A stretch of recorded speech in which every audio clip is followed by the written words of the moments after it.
Okay, so before I get started with today's episode of Guess Your League, I know many of you are trying to find the winners to the Eiffel giveaway, which I did about a week ago. You can find a list of winners in the pinned comment. So the first comment under this video, there's going to be a list of 50 winners. So congrats to those winners. It's going to take me about a week or so to get you your prize. I have to do it all manually on my end, so please be patient. Speaking of which, the Curie giveaway. I know some of you guys are waiting for your Curies. I do know about it. I'm actually waiting for Pixonic to give me a gift code for the other 50. I have delivered 50 already, so please be patient with that. If I'm not able to get you your Curie, there's a possibility I might be substituting that prize with the new Shenlo. So this robot over here. Speaking of which, I probably will be doing a giveaway for this robot, so make sure that you do stay tuned. Subscribe if you haven't already. And yeah, be sure to turn on all your channel notifications so that you don't miss that giveaway. But that aside, let's get started with today's episode of Guess Your League. So I'm going to switch on over to my browser here. We're going to switch on over to this player's footage. Okay, so this gameplay belongs to a member of mine by the name of, is it Ghathn? I always mispronounce your name, so apologies for that. And it looks like, wait, blue player destroyed. So wait a minute, is this going to be a 5 vs 6?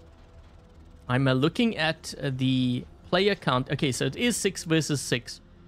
Okay, so what I'm doing is I'm going to analyze this game.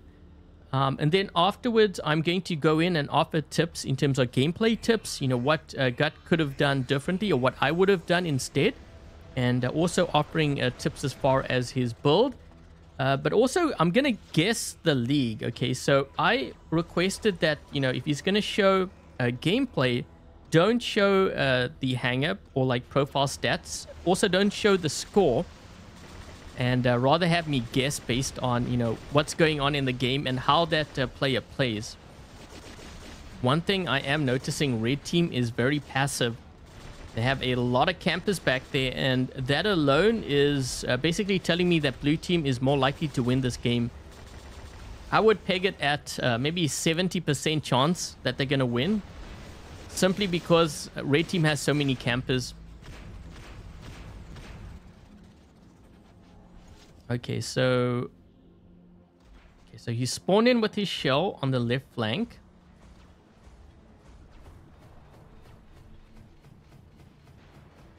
I'm trying not to talk too much because this way we can really analyze the game. And then, you know, afterwards I'll go into like the details and stuff. This guy's going to get smoked. Oh my gosh. These two Crisis Reapers. Wait, is he going to take both of them out? I think that's his plan. I think his plan is to run right through the tunnel here, arc around, and just wipe them out. Let's see if that actually is what happens here. Oh my gosh, red team has so much range. Not only range and campers. So they have two Crisis Reapers, and they have a Harpy here with, what is he firing? Orkans? Yeah, this guy's gone. There's no ways. I like how he's rotating his shell. This way he can spread the damage across his shields, and also he's protected from the Crisis Reaper. This guy is definitely, he's going to be gone. There's no ways you survive this at close range like that. Not against a shell. Okay, so he's gone. Now keep in mind too, how many bots Ghathn has actually killed here with just one shell. So what was that, like 4 bots? Like, you know, at this point, red team is actually meching out. They don't even know it yet. Because he just exchanged, he got like 4 kills or whatever with one bot. That is a great exchange. Anytime you can do like say 2 kills with one of your bots. Ooh, I don't like what that Typhon did back there. He got out of the center, and this is Beacon Rush too. He could have held it down. That guy is still camping in his Crisis Reaper. Oh my gosh. His team is going to get decimated. I can just tell already. Okay, so they have a... Is that a Rook? They have a Rook back. Yeah, they're starting to drop in their Titans already. And I'm looking at the beacon bar. It's almost halfway here on the red beacon bar.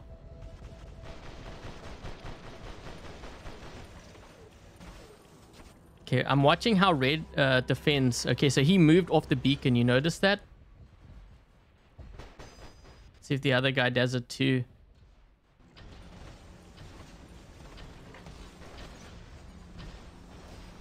Okay, so the rook moves in to help defend. Is he going to drop in with his rook now? Okay, so he is.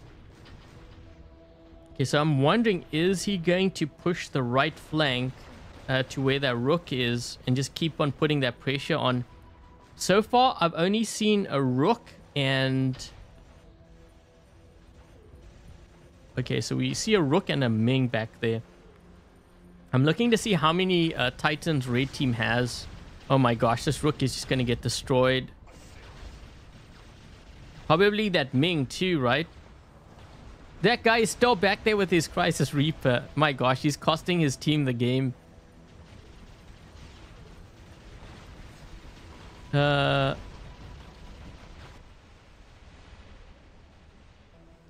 You know, at this point, what I'm guessing is that this is probably higher expert going into master. I want to almost say master league, but I think master league players generally play more aggressively. You know, as you start getting closer to champion league, that's, you know, pretty much how the players are. Although in many of my games, it is kind of questionable. But yeah, blue team is just dominating here. They're going to get that fourth beacon too. And this guy is still in his Crisis Reaper. My gosh. You know, the bad thing now is he's going to spawn here and it's almost instant death the minute he spawns in, right? Okay, so wait, is that the same guy?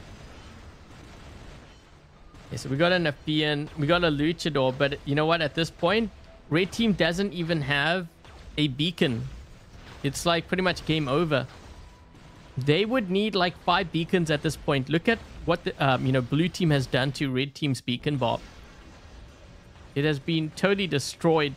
Yeah, they would need 5 beacons in order to even stand a chance at this point. And with only 4 players and only 1 beacon, it's not going to happen. Yeah, this game is over. They have a loot. That guy has a luchador. He could have dropped it in earlier. Okay, so wait, that red player is not moving. He probably crashed. Okay, so let me just pause this. That is going to be the game.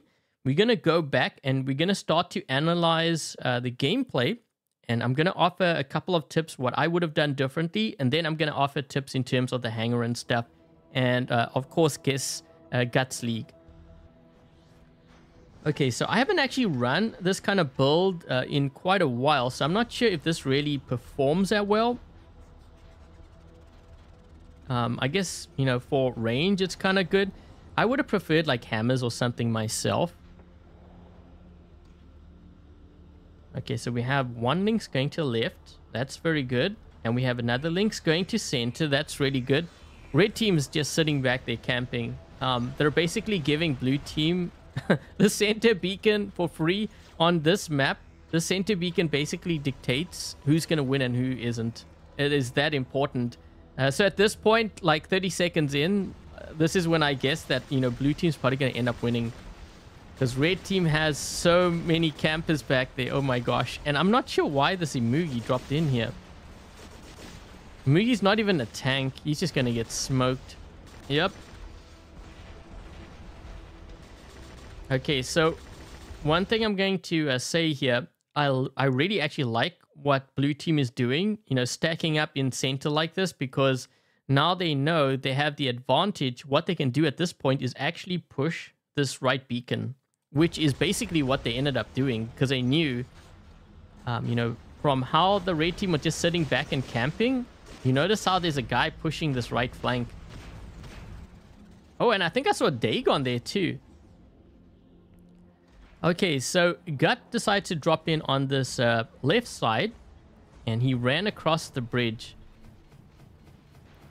I think one thing that I would have done differently here, and this could have gone actually either way, after dealing with this guy, I would have actually run on the left flank, but knowing that there's 2 Crisis Reapers here, I think I would have possibly even started around this area, running on my left flank like this. The reason why is because I want to create as many angles or cut off as many angles from the Crisis Reaper. This way, they have to make sure that they fire through these beams in order to hit me, but I'm making use of the terrain as well. Not only cover, but the terrain. And I think that's what I would have done maybe a bit differently. Knowing that this guy's going to come here, I probably would have dealt with this first and then go down the left flank. This way, I can cover half of the distance without getting shot at. So I think that's what I would have definitely done differently.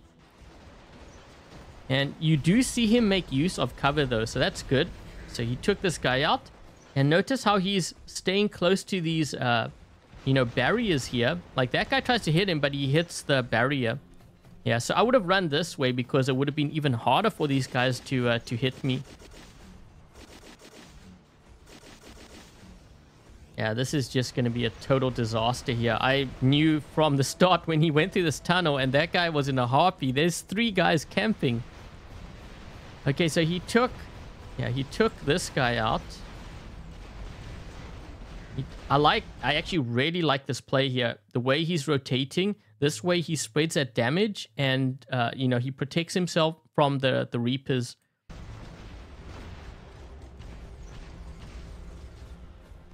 And he's tying up like red team. They're all in their spawn now.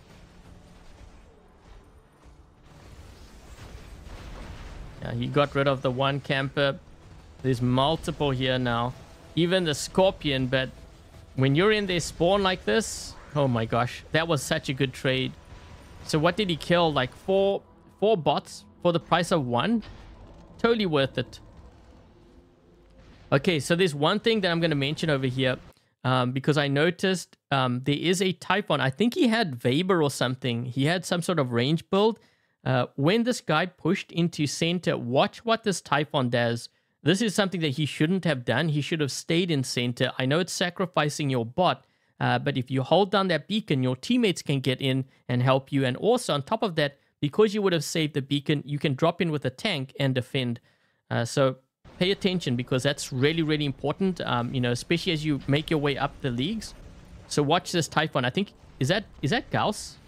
Not Gauss, Weber? I think it might be. I think it is. Yeah, so what he did was when he ran out like that, I would not have done that. He should have stayed in center.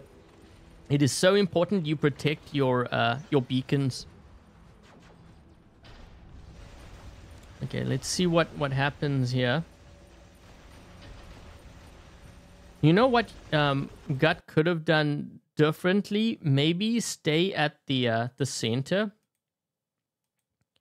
Because I noticed, he was kind of out in the open here. And how many jumps did he have? He was busy charging his jump up. Yeah, you know what I would have maybe done? Hide behind this wall or one of these walls so that you don't get hit by this Crisis Reaper. And try to save up 2 jumps. This way you can do a double jump to the Crisis, but wait for that moment. When he fires at your teammate, he will be out of stealth, and you might be able to take out this Crisis as well. From this center area, I think with a double jump, you could probably do a lot of damage to that Crisis. So I think that's what I would have done maybe differently. Because if you think about it, this angle, he actually has an angle sort of over here, and you're kind of close to these guys. I'm not sure what they have, but if they have like any kind of splash or like lockdown weapons, you're actually, I would say, you're more vulnerable here too. So you could have maybe stayed at the back of the ramp. But yeah, with double jump, I think you could have probably reached this guy and caused even more havoc in their spawn. But still a really good play to the right side. Yeah, there's one thing I'm going to comment on, and I did comment when we were watching earlier. So when Ghath's pushing this right beacon, which is really good, watch what, I think it's this Lynx, watch what he does. Because he's playing aggressively, he's using that psychology to also work against the enemy at this point. So when he moves forward, the enemy gets afraid and they back off the beacon. And he's not really using his equipment to do that. So watch what this Lynx does. So you see that? He got off the beacon. Now the thing is, because he did that, if there was another blue player on this beacon when he did that, his teammates actually can't spawn in to help him because 2 players on a beacon, it will change almost instantly. So he's lucky that his teammate was on this beacon here, because I think if there was a blue player and he did that and there was no other red player on this beacon, they would have lost it. Okay, so yeah, then he dropped in with his rook. Really well played here at center to defend the center beacon too.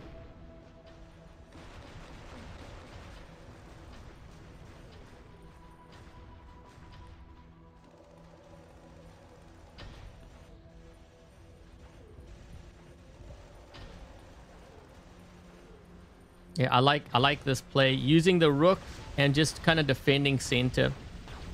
He kind of messed up a bit there, but that's okay. He still took out that rook, and then he took out the Ming too. Yeah, you know, at this point, even before this point, this guy in the Crisis Reaper, he should have ditched, because I think he had a Luchador, right? He might have had a Luchador. I think we saw it right at the end. Yeah, you know, when he saw actually his rook spawn in, I think he should have considered the idea of dropping in with his Luchador, because this way they could have done a double Titan push to center. Now, of course, we are analyzing this thing, you know, after the fact, but still, usually I try to pay attention to my teammates, you know, what Titans they have out. If they start dropping in all with their, like, you know, their Brawler Titans like Luchador, Rook, then that tells me that they are getting ready to do either, you know, defend against the other team's Titans, or they're going to do a push. Yeah, you see now. Okay, so the problem with playing this way, camping it out, and this is why I always tell players, you know, aggressive players most of the times win, because what happens now is when Ghathn gets this beacon, this guy will have nowhere else to spawn. So while he was sitting back getting damage with one bot, he's actually going to get hardly any damage with the rest of his hangar. So he will drop in and he gets hit, you know, by multiple players. And you actually see that sort of happen. I think he did have a Luchador, so he was lucky with that. But other... Okay, so he spawned in with his... No, that wasn't even him. Yeah, so he spawned in with his Athean. This guy came in with his Luchador. So if it wasn't for this guy, he would have lost probably his Athean and whatever the rest of his hangar was, you know, after that. So he's getting like hardly any damage that way either. Yeah, so now blue team has this, and at this point the game is over. Okay, so let me just go back here. Also, thank you very much to Ghathn for sharing your gameplay. Congrats on the win too. Now, there's a couple of things. I don't know if I can... I'm trying to get to your hangar before you drop it in so we can see. Let's see. Maybe I can go to... I'm trying to scan when he decides to drop in. Okay, so just before here, we're looking at the hangar composition. So I don't really see any kind of range. I think it would have been nice to maybe seen a bit more range. I think, which is funny that I actually say this, because generally, you know, I prefer like just brawlers, but I think it is important because on some maps like this, having something like, say, maybe the Hazard and the Blight on the Raven could have actually helped out, you know, with dealing with maybe the Crisis. So I think, you know, having some range, or at least even just one bot would be helpful. Okay, so I think that's what I would change as far as this goes. Your Fenrir looks good. Your Shell looks good. I like that you have pretty much diversified your weapons. You have tanks, you have brawlers. You know, I don't think I can comment on anything else. Your Titan, you had, let's see, you had Squall. What is that? I'm trying to make out, I think it's Squall, Mahavajra, and is it Vajra? I'm not sure about... but basically for your Titan, especially for the Rook, you want close range, so you have the right idea. So I don't think I would comment too much on that. I mean, your builds were working. Maybe, I'm trying to think, is there maybe another way you can diversify? So like your Imugi, I don't know. Maybe you could even use range for your Imugi, but I think range on the Raven might be better. I'm trying to think like what other close range weapons you could use on your Imugi. If you have any of the newer weapons, that might be something you want to consider. But other than what I'm seeing here, I think it's a good start. I'm not sure what your weapon levels are. But if I had to guess your league, based on your opponents and what I was seeing, you know, I want to actually say Master League here. I was leaning more towards Expert. And the reason why I was saying Expert is because when you rushed into center, I saw what the red team was doing. But your teammates were very aggressive. And usually when I see that kind of aggressive play, I'm thinking more Master League, Master and Champion. But this is definitely not Champion League, because if it was, we'd be seeing more meta. So I think what I'm going to go with here is Master League, and probably lower Master League. Let me know in the comment section if I was right. And also, guys, for the ones watching, guess what league Ghathn is in. Let's see if we can get it right. And yeah, hope you guys enjoyed this. For the ones who are interested in this idea for this series, I will be putting out a video kind of explaining, you know, how you can participate in this. And also let me know if you are interested in this series, because I think it can really help players a lot as far as their gameplay, what they could be doing differently in order to improve. And I think that's pretty much it. So thank you guys for watching. Stay safe. And until the next video, I'll catch you guys later.